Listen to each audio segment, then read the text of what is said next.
Whiskey 9 Romeo Zulu X-ray.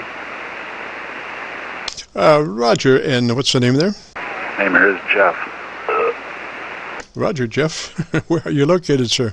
I'm located in Northwest Illinois. Roger that. And what radio are you running? The FTDX-3000 Yaesu. Roger, sir. And if you'd be interested, we could go through a little setup procedure if you would be interested, and give me about 10 seconds of your audio, maybe talking about your antenna setup. Roger. Okay, yeah, running the FTDX-3000 through an off-center fed dipole at approximately 60 feet at the apex, running about 1 kilowatt. Go ahead. Roger, Jeff, your dynamic range is right on target there, about 3 dB, so your average percent of peak modulation is about 80 to 85%. Might do just a little bit touch top-end EQ boost, maybe a click or two. I would like to see maybe try 2 clicks top boost if you got a moment. Sure.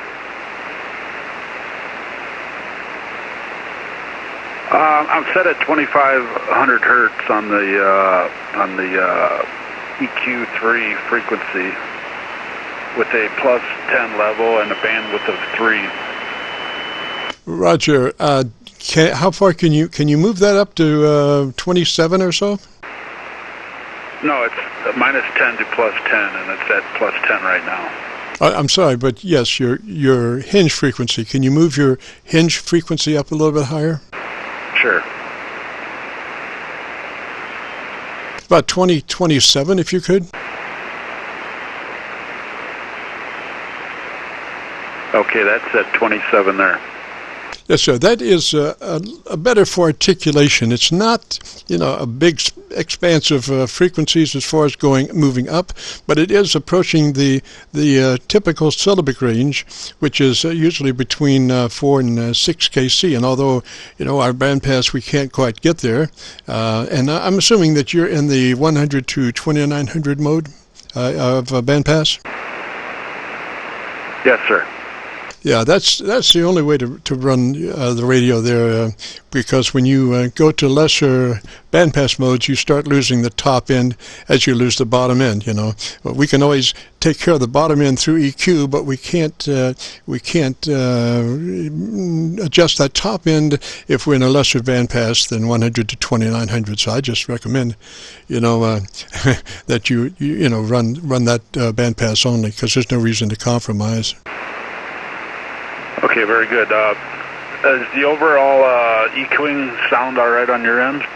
Yes, sir. Sounds beautiful. I'm looking at it on a spectrum analyzer, and when you check, if you would like, we are recording now, and that's one of the things we do, and I've got a spectrum analyzer tied to my receiver, so it's looking at all audio that's passing through. Actually, it's on the backside of the mixer, so it's doing my EQ, also showing my EQ and also the radio EQ.